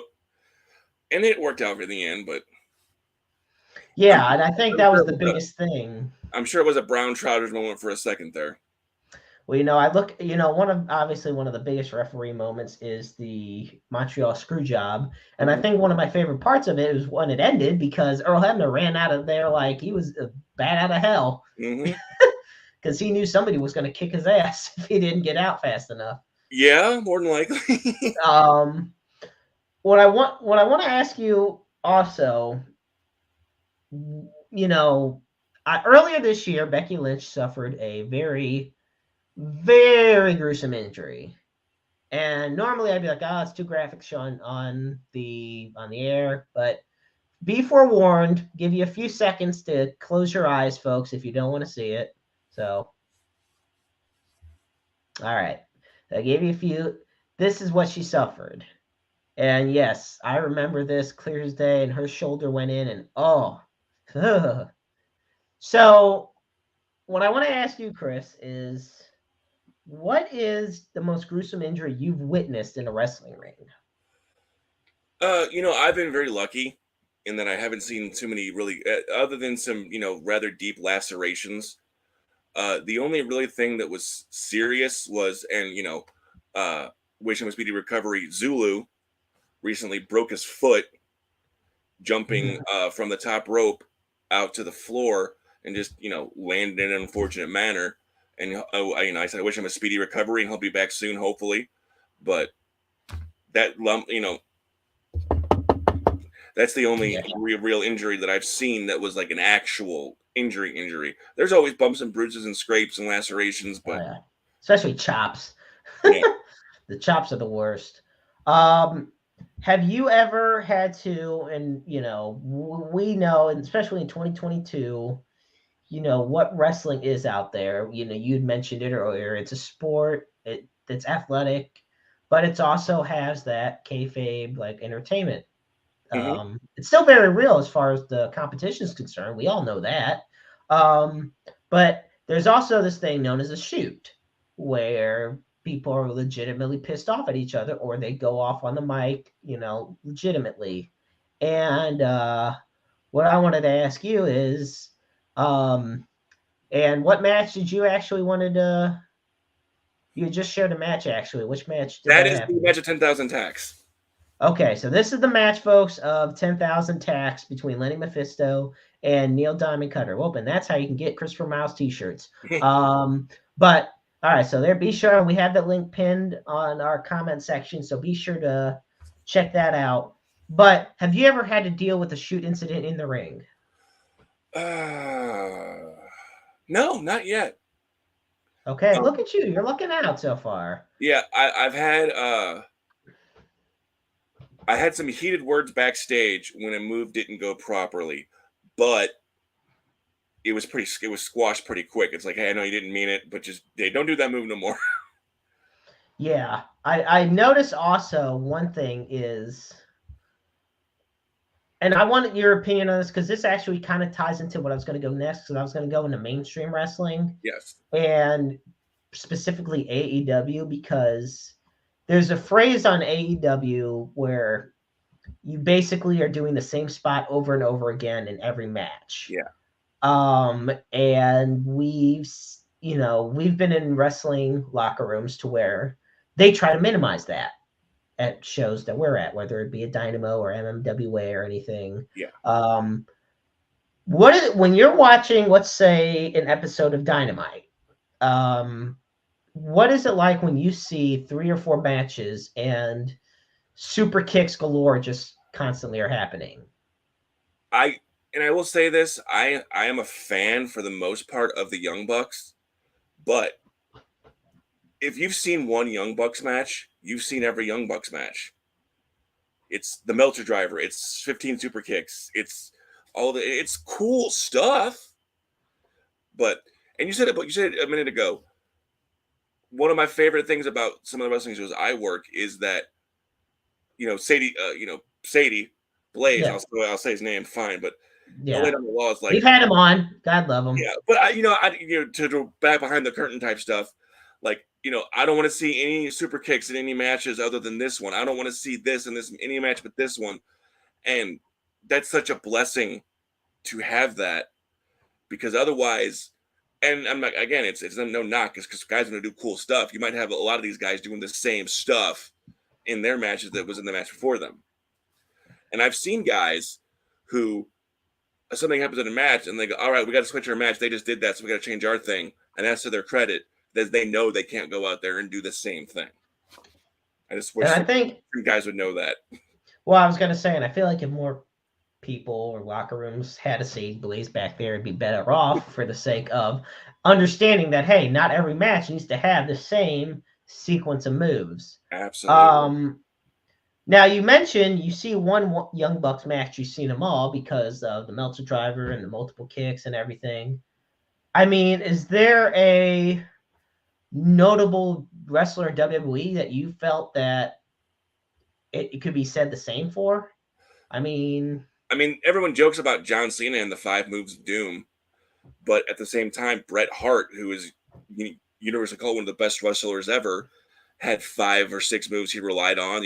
Atomic drop, elbow from the second rope, Russian leg sweep, and you could look at almost any wrestler and pick out moves from their moveset and go, you're going to see that in every insert name here match. It's just that the Bucks, they do these huge, outlandish moves every single match, so it almost minimizes when they do them. And I think that's the thing. Like, John Cena may do the same 5 moves in every match, but not every John Cena match is the same. No. I mean, yeah, of course, a lot of them are similar. And I also feel like, though, that's almost what a wrestler has to do, though. You have to have that set move set that distinguishes your character and yourself from Absolutely. everyone else. And we got HD Daniels tuning in. Isn't it ironic that an officer referee hasn't had to deal with the shoot incident? Well, I should say a fan of HD Daniels. I know you've met Dan at a lot of shows, and Dan's the one that's been cheering for HD Daniels, but then when you come out, he's usually the one back there booing you. Say what you will about HDTV Daniels or, whatever you want to call him this week. That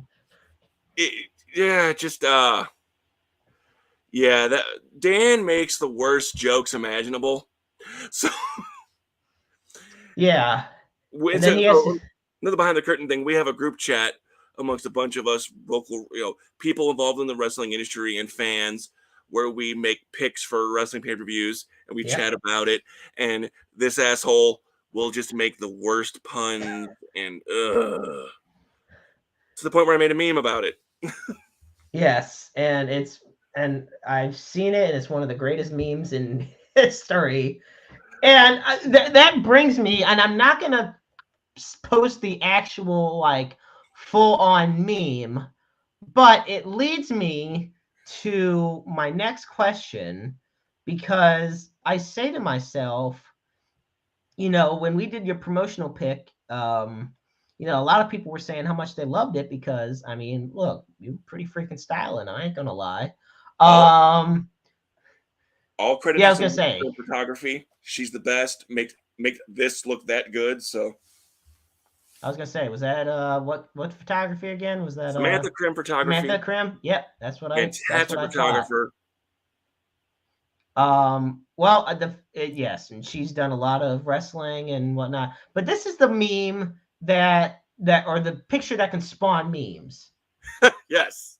Also, now, I was about to say, why, what, how, where? So we were everything. We were doing actual promo pics. So I was like doing the 3 pose and doing like a finger point and like a arms crossed, serious. And she's like, "All right, do a silly one." So I just screamed and held my finger out, and here we are. Folks, yeah, exactly. So this is it. This is, one thing, another, and it's interesting. When you talk about referee involvement, one thing that a lot of people do love is when they watch wrestling is that they see referees get involved in matches when a heel wrestler is about to do some dirty-handed tactic now, or when they're just being a complete asshole. So the difference is that the CEO pose. Posse. Oh, go to bed, Nathan. No. No, stay up. We want you on. We want you tuning in. Which is a good chance to say, folks, thank you so much so far for tuning in to the season 2 finale of Roundabout Sports. earlier on we had Hollywood James Knox, who's been under the weather a bit. So right now we got referee Christopher Miles, who's having the time of his life, and we're almost just getting started, folks. I gotta ask though, you look at a guy like H.D. Daniels who goes into the ring and he doesn't take crap from anyone. Granted, I have dogged him on commentary constantly, and they are all justified. But then you got you who, I mean, come on, man, for a heel, where's your backbone? Okay, again, I'm not a heel. I am Mr. Down the Middle. Mr. Down the Middle. Mr. Down the Middle. But my de-escalation techniques in law enforcement, I use my words. That's why nothing ever gets done. Yeah, I'm not a dude that has to shove every wrestler. I can talk them down. Sometimes HG doesn't even shove; he just straight tosses them. When he tossed Dick Douglas, that was one of my favorites. Now, I'm not going to say I haven't shoved a wrestler because local wrestler Jimmy D got in my face and he got the 2 fans of the chest, but it was one time. Yeah. Okay. So I want to delve a little bit away from the wrestling. And we had talked about this when James and I were on before we had you on the air. And oh God, well, another thing from our lovely friend here, Nathan. Full voodoo.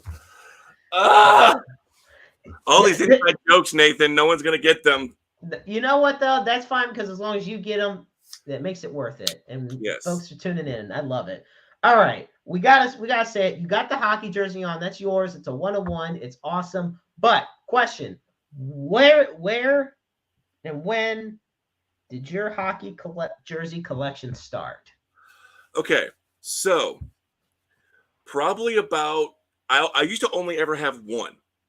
Okay. I would get like the newest Blues home jersey, and then I got into adult money. My kids got older. I could have a little extra spending cash because babies and toddlers and small children are expensive.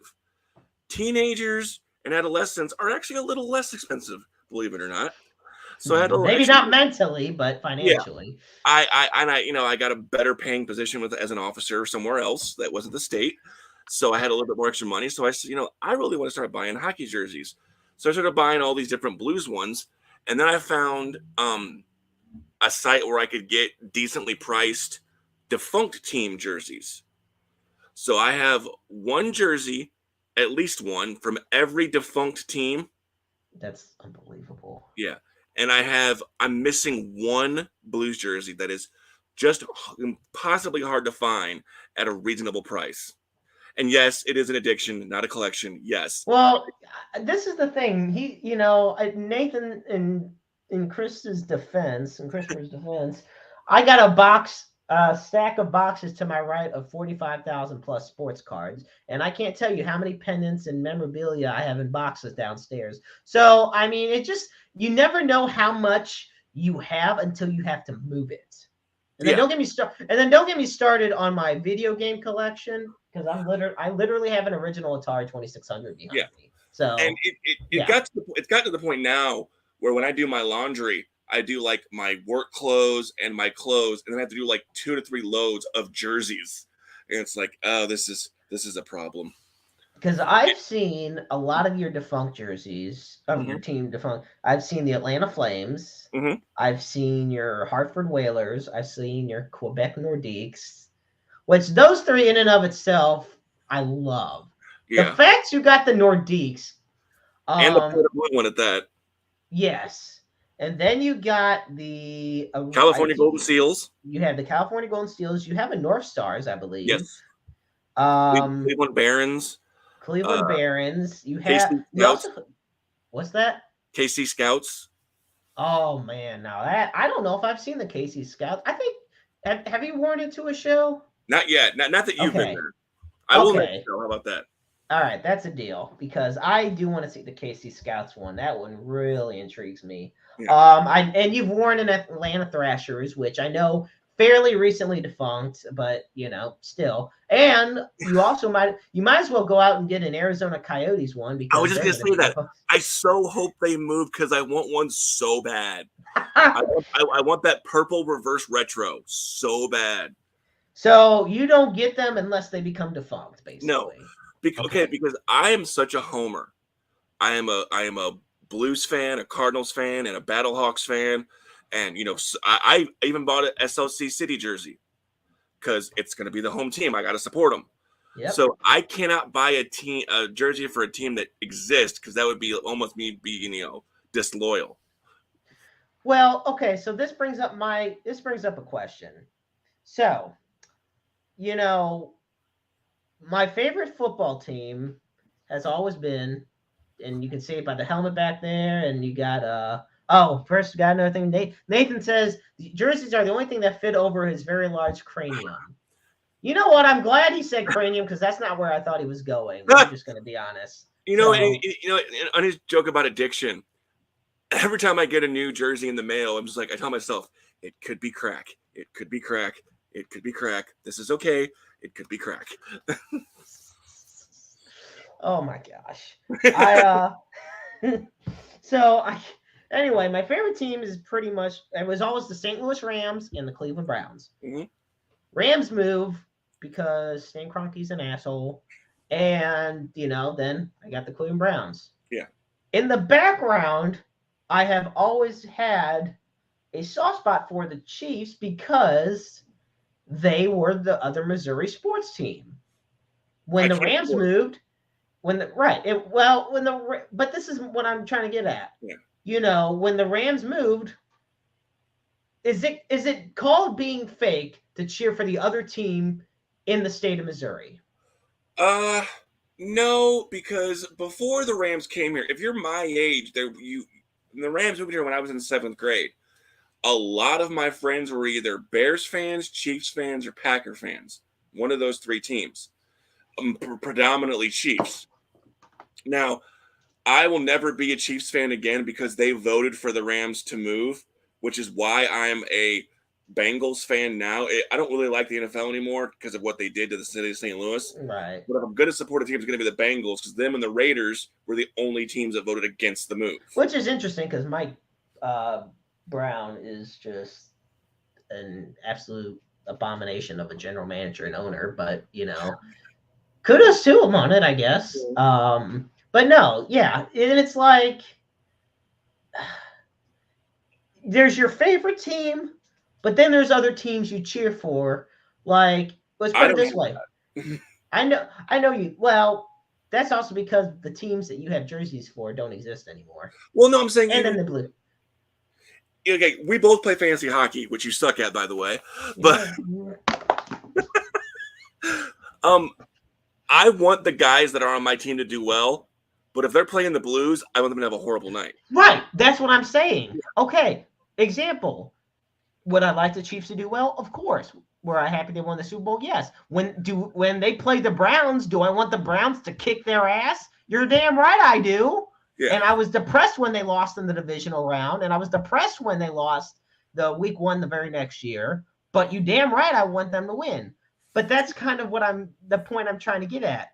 If your favorite team is the one that it always has that top reign, then that doesn't make you a fake fan. That's where I look at it. And I'm trying to prove a point to a friend, but he also wimped out of tuning in because he's in Branson right now watching Christmas Story or something. Or Christmas Carol. Hell, I don't know. The only time I ever pay attention to or support another team is in the NHL playoffs. If and when the Blues get bounced, I pull for whatever Canadian team's left. Because it's been so long the Canadian team won the Cup. I have never seen a Canadian team win the Cup. I've never seen a Canadian. The last time was Montreal in 93. Yes. Which is mind-blowing to think about. And the thing of it is, when the Canadians just recently made the Cup, I knew they were going to get their ass kicked, but damn it, I wanted them to win. Yeah, I mean, you knew it. They were. The Lightning were just too. It was almost. Those playoffs were a joke. Let's not pull punches. Well, I was gonna say because that was also when you literally had all the Canadian teams in one division, which okay, this is my opinion. I think that's cool until you get to the part where, oh shit, we might just have one Canadian team in the playoffs. Yeah. Or two Canadian teams in the playoffs. But having an all Canadian division isn't that bad on paper. It's just in the grand scheme of things. Money wise and viewership wise, because your numbers are always going to be higher in Canada. I mean, the NHL, while I love hockey, is the number 4 sport. Let's not lie here. Let's not try and make it what it's not. And there's only certain markets that it really, really draws. St. Louis, Chicago, that draw big numbers. And, but Seattle, baby. Hey, they're doing well. Let's go, Kraken. Yes. You're always wishing it's crack. Well, there you go. It's the Kraken. Pittsburgh is Detroit, big hockey cities and sports cities. And respect to the Red Wings, they do draw. Okay. They may, I mean, the accuracy is stupid, but screw the Red Wings. And it's upsetting because the two of the guys that the Blues would be winning a lot more games with right now are on the Red Wings. If Perron was here, we'd be winning more. And I don't care what anybody says. And if Villy was the backup, we'd still be winning more. But hey, what do I know? Yeah, well, we'll see how that goes. So what I want to get into next is, we talked about the past. Mm-hmm. We've talked about the present. I want to talk a little bit about the future. Not because you're some scientist that time traveled in a DeLorean.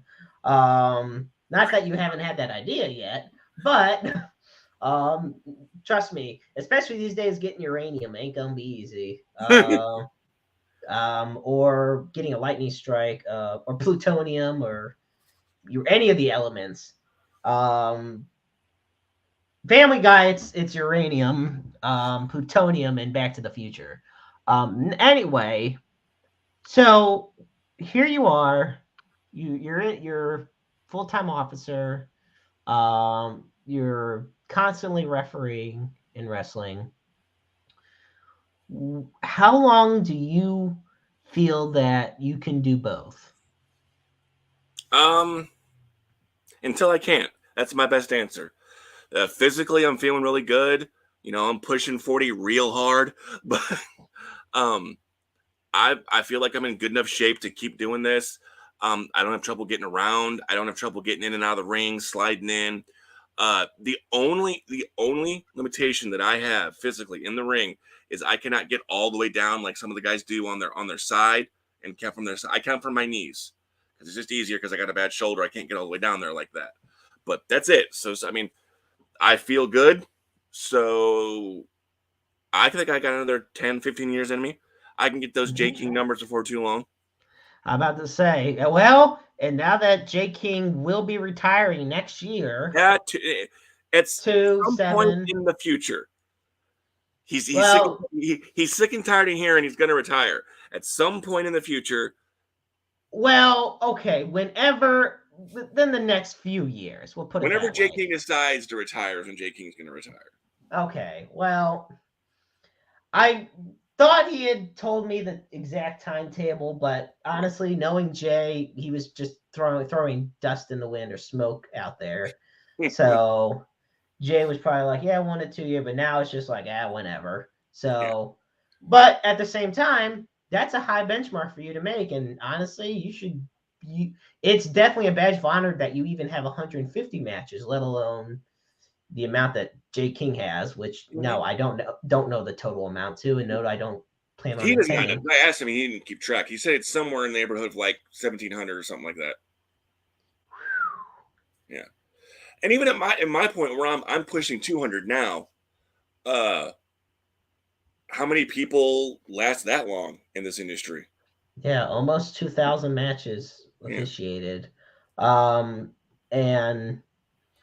This is coming. That comment's coming from a guy whose favorite referee isn't even Jay King. No, I have one more question before we close up shop because Chris, you've been an amazing. And then we gotta show off the t-shirts and everything one more time. But I have to ask you: do you believe and this is going to be totally out of the blue and totally random. Do you believe the Hebners should be in the WWE Hall of Fame? For their contributions to wrestling, yes. If they showed the slightest amount of remorse for what they did and didn't try and justify their actions, but they're certain that they didn't do anything wrong, and well, they did. And for those that are wondering, Dave and Earl Hebner, Dave, rest in peace, twin brothers, longtime referees in the WWF/WWE and all promotions around the world, but they were selling merchandise basically under WWE's knowledge, and it was out here in St. Louis. Yes. But they are basically running their own underground merchandise ring. Yes, they were selling authorized merchandise without approval and bootleg merchandise. So, and again, I don't know. This is all from the dirt sheets. I'm not saying that this is exactly how it happened because I wasn't there. I'm not Dave and I'm not Earl. Right, and it's the best, but it's the best that we can get to. The best information we have available right now. Yes. Yes. So, I wanted your thoughts because it's something that people have discussed actually, especially with some of the additions to the WWE Hall of Fame over the past few years. People feel, Earl Hebner's been referee for some of the most iconic matches in wrestling history, alongside guys like Mike Chioda, and Jimmy Corderas even. There's one referee that's a glaring exemption right now from the Hall of Fame for me, and it's not any of those names. It's Joey Morella, if you even know who that is. Yes, he was Gorilla Monsoon's son. And he was the referee for the famous Andre Hogan match, WrestleMania 3. Some of those early WrestleMania moments were all Joey Morella. Was tragically killed in a car accident in '93. I think he's deserving of a spot in the Hall of Fame next to his father. I think Tim White should be in. I think once Charles Robinson hangs it up, he should be in. And Earl and Dave deserve their spot, absolutely. Just say sorry. Just say, hey guys, we fucked up, Right. Just say sorry. Look, man, my bad. Yeah. Jared's back. Heel zebra rule. I'm not a heel, okay? Right down the middle. Leaning towards the bad guy. No. Okay. I had to. I'm sorry. All right. Christopher, before we let you go. Yeah. First, plug the socials so folks can look you up, cheer you on. Uh-oh. Here we go. I'm gonna just have to. You know this. God, I hate you so much. Well, all right, and folks, I'm gonna put this up here, and only some will know what I'm talking about. But yeah.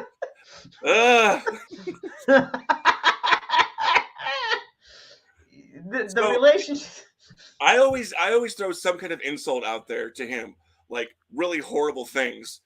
And today's thing, I said to him, one of our buddies said it was a step too far. I went too far with my insult, and I said, I hope your car breaks down in East St. Louis after midnight. And apparently that was too far. For the sake of careers, I'm not saying anything. No, I definitely.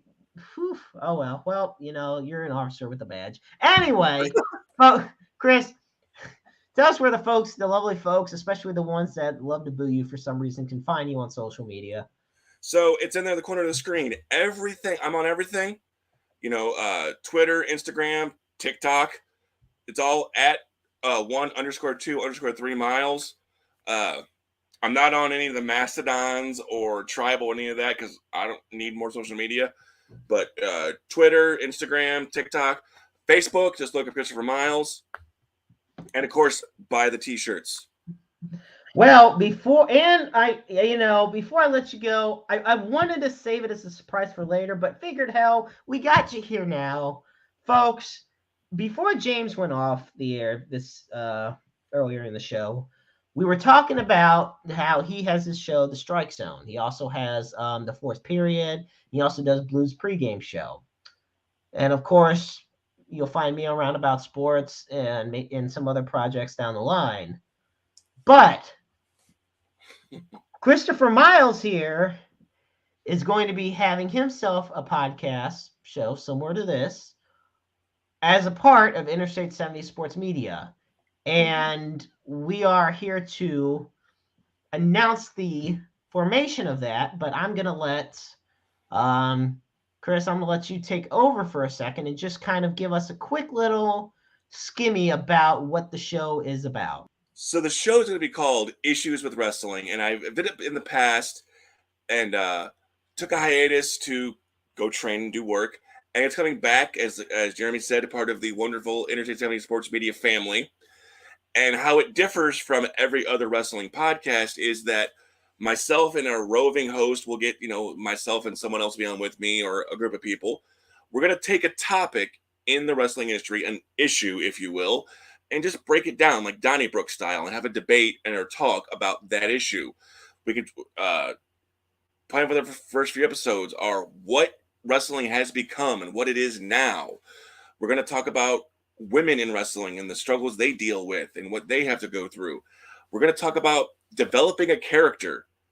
We're going to have someone on and we'll talk about how they develop that character and how they cultivate connection with the audience through that gimmick, your Undertakers or your Big Boss Mans, how they developed that specific character and voice. And there will be a whole litany of things we'll talk about, and we'll always have an issue with wrestling every single time. Absolutely. And I know I'm looking forward to it. And, well, unfortunately, Jared says he's going to boo you everywhere, and he'll have a sign made February 4th. So, hey, Jared, as long as you buy a shirt, you can boo me all you want, okay? Exactly. And one more time, folks, I'm going to put the link up for Pro Wrestling Tees. You can just go to this page, and you can find some lovely Christopher Miles shirts. I know they've been selling like hotcakes, honestly, or I guess honestly, since it's Hanukkah, potato pancakes. But Chris, I look forward to talking to you later, my friend. Thank you so much for being on this evening. And of course, and I know it's not getting any better for you on here as far as the comments that you're getting sent your way. So yeah, honestly, I just appreciate your time. You're one of the best in the biz. So, and with that, I will wish you a very good night, my friend, and much love, and I'll talk to you later, and have a wonderful, happy New Year, okay? You too, sir. Merry Christmas, good night, and happy Hanukkah. Peace. Peace. Christopher Miles, ladies and gentlemen, on Roundabout Sports. Well, I'm going to tell you something, folks. It has come to that time where we close up shop for the evening. Honestly, for the year. Because, like I said, this is the season 2 finale, but this is not the series finale because we're coming back for season 3. Hell, we're not going anywhere for a long time. This is just the beginning. At Interstate 70 Sports Media, we have made some amazing strides this year. And I'm thankful for so many people who have played a part in this. Whether it be James Knox, whether it be Andy Cockerell, and Brad, we did not thank you for tuning in. We have not picked up anybody today. But thank you for tuning in. And there's so many people that are part, like I said, James, Andy, Adam Frex, who's finally back on board, Christopher Miles, who's going to be starting to roll with us now, Eileen Holder, there's just Alistair Fennell, this entire team. We are a family. And it means so much to me to have everybody on board, even the ones that I, have overlooked or haven't named, and the people who aren't with us as part of I-70 Sports Media that had contributed up to this point. It's been a crazy year, but we've gotten our name out there. We support local. You'll find us at Ambush Games. We're going to start getting to some of the bigger name organizations in sports. We're going to expand our KC coverage, expand our Mizzou coverage. We're going to try to get into some other colleges out there. We're really working on it, folks. With that, we're going to close up by putting up the NAMI hotline for a National Association of Mental Illness. You can call it at 1-800-950-NAMI. That's 1-800-950-NAMI. Lines open 24/7. And more importantly, we have the Suicide Crisis Lifeline. And for that, dial 988. Understand in life that you are never alone in this world, that there's always somebody out there who loves you. It's always somebody that cares about you, and you're just that one phone call away if you're struggling. That one message, that one call is all it takes. And for you out there, folks, and thank you, Jared, first off, for tuning in so much. And for those wondering, we're going to be back on January 11th. So Wednesday, January 11th is when we are returning, and it'll be on our Facebook page. So don't worry. We're just taking a few weeks off, getting regrouped, getting some stuff taken care of. We'll be ready to roll. That said, and yes, NAMI is a wonderful organization. But yeah, the Suicide Crisis Lifeline, open 24/7, 365, 366 on leap years. Like I said, you're never alone. And for those that know somebody that needs help, you could be that phone call. You could be the person that they need to listen to. So never be afraid to reach out, because the precious time is never promised. And you should never go home without, or leave home without telling the people you love what you think of them. I want to thank you all so much for tuning in this season. I already know we got some guests lined up next season, including Big Daddy Dion. I know he's got a bone to pick with me and some others for what happened last week when the Urban Cowboy Ricky Rodriguez was on, but that's neither here nor there. So with that said, you can find us on Interstate 70 Sports Media on Facebook, on Twitter, on YouTube. Please subscribe. You can find me on Facebook. You can find James on Facebook, and us on Twitter. But with all that said, folks, thank you so much for tuning in. Have a happy Hanukkah, a Merry Christmas, a happy Kwanzaa. Stay safe this winter. Have a happy New Year. And as always, life is a book full of empty pages just waiting to be written in. Make your lives worth reading.